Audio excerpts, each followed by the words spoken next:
asalaamaaleykum wa rahmatullah booy Cheikhou kii mooy première leçon ci suñ leçon bi ñu jël pour dem ci làkk arab kii mooy suñ première leçon tey ñi ngi jël benn mot buñ tuddee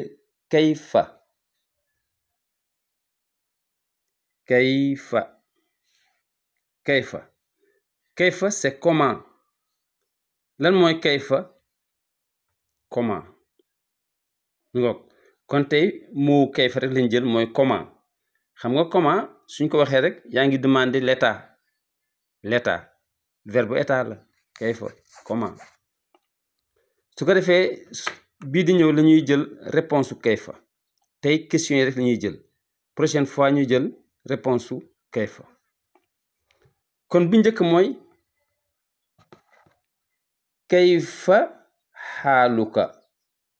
kayfa xaaluka comment vas-tu kayfa xaaluka comment vas-tu Cheikhou comment vas-tu kayfa xaaluka su dee góor ngay wax ak moom danga naan ko kayfa xaaluka comment vas-tu su dee jigéen nag léegi doone ka mais danga naan ki nga ne kayfa xaalu ki maa ngi waxtaan ak seen Marème ma ne ko Marème kayfa xaalu ki kon su may wax ak góor Cheikhou dama naan ko kayfa xaalu ka su dee jigéen ma ne ko kayfa xaalu ki kon différence bi mooy ka su dee góor ki mooy su dee jigéen mais ñoom ñaar ñoo yem kayfa c'est comment xaal c'est l'état ka toi qui toi ka toi masculin qui toi féminin kayfa xaaluka comment vas-tu masculin m kayfa xaaluki comment vas-tu féminin kon soo tasee nit li nga njëkk a wax dana ko salaamaaleykum maaleykum salaam ne ko kayfa xaaluka voilà comment vas-tu muy góor muy jigéen su fekkee su dee góor nga ne kayfa xaaluka su dee jigéen nga ne kayfa xaaluki mais su fekkee plusieurs personnes la nag su fekkee ñaar la wala ñu ëpp ñaar kon looy wax dana naan ko kayfa xaalukum voilà kon dana naan ko kayfa xaalukum comment allez-vous comment gi jëloon nañ ko moo tax ma abrégé ko ni def com comment allez-vous masculin su fekkee ay góor la ñaar personne la wala plusieurs masculin da naan ko kayfa xaalukum comment allez-vous su fekkee nag groupe jigéen la nga ne ko kayfa xaalukunna pour féminin kon kum ak kunna mooy différence entre vous masculin ak vous féminin kayfa xaalukum comment allez-vous masculin kayfa xaalukunna comment allez-vous féminin mi nga donc kon sooy taseeg plusieurs personnes yaa ngi naan kayfa xaalukum su dee ay góor kayfa xaalukunna su dee ay jigéen su fekkee junni jigéen la ak benn góor kum nga utiliser su dee arab moom benn góor yóbbaale na junni jigéen kon mi ngoog léegi ñu ñëw ci bii kayfa xaalul usrati kayfa comment xaal état al usrati la famille mu ne kayfa xaalul usrati comment va la famille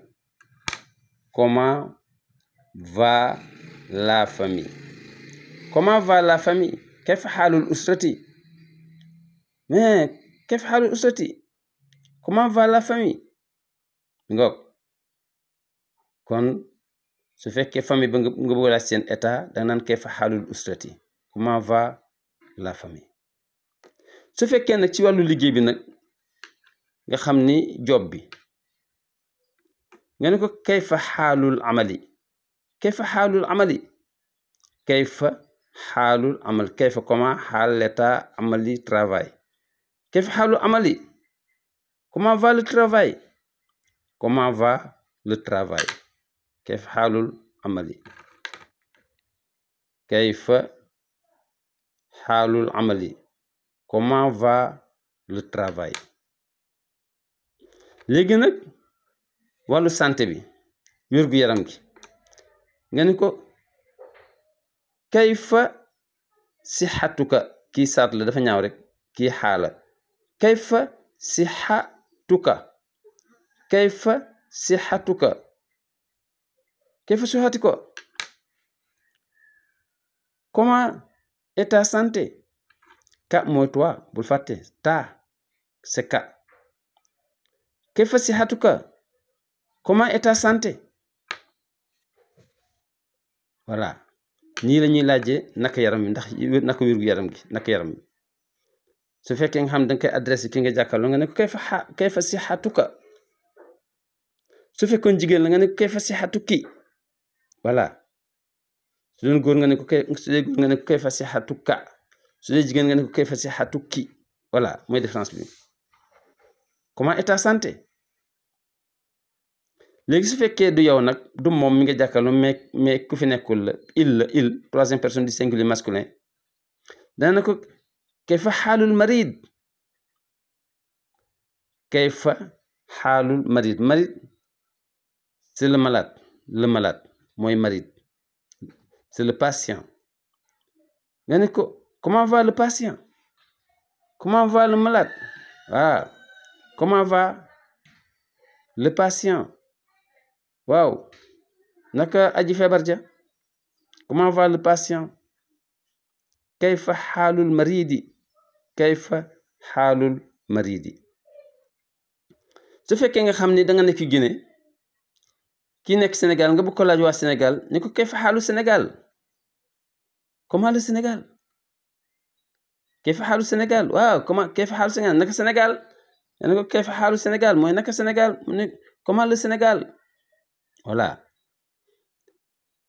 kooku Sénégal nga bëgg a laajte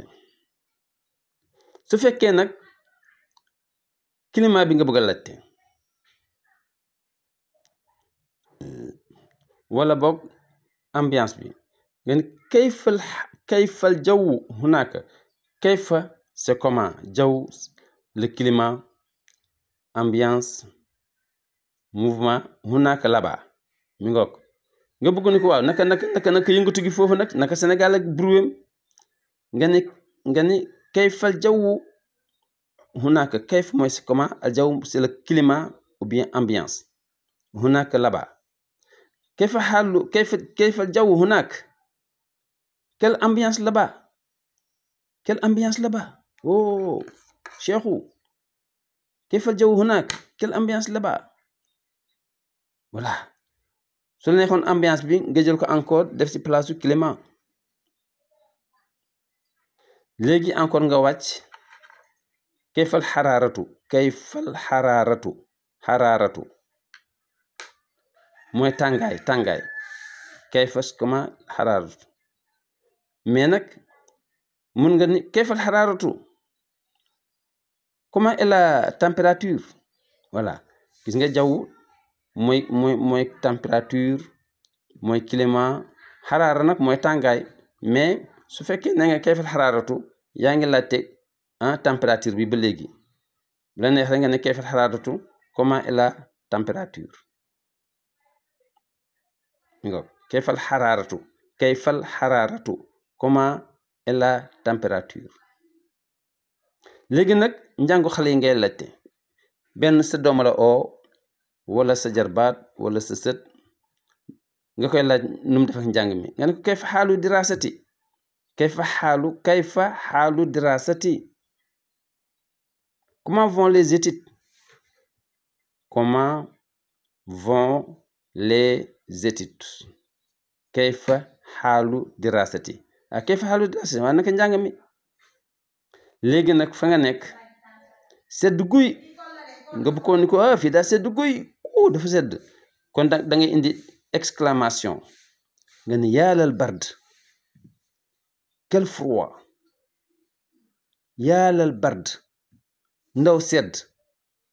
su fekkee tàngaay la nga jëlaat xaraara gi ñu passé woon nga ni yaalal xaraara quelle chaleur mi nga yaa mooy quel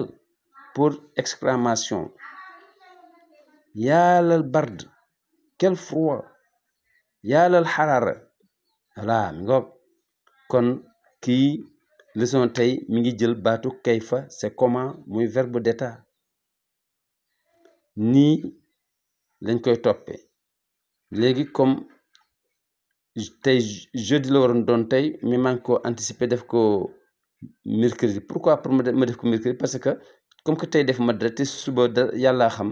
ma anticiper ko def ko mercredi mais jeudi lañ ko war a def ak lundi suñ ñëwee nag réponse yi la ñuy jël suñ la laajee kayfa xaaluka nooy tontoo suñ la laajee kayfa nangam nooy tontoo d'abord suñ paree da nga gis ni comment danga koy jeexaat ak seeni réponse kon lii mooy leçon bi tey booy Cheikhou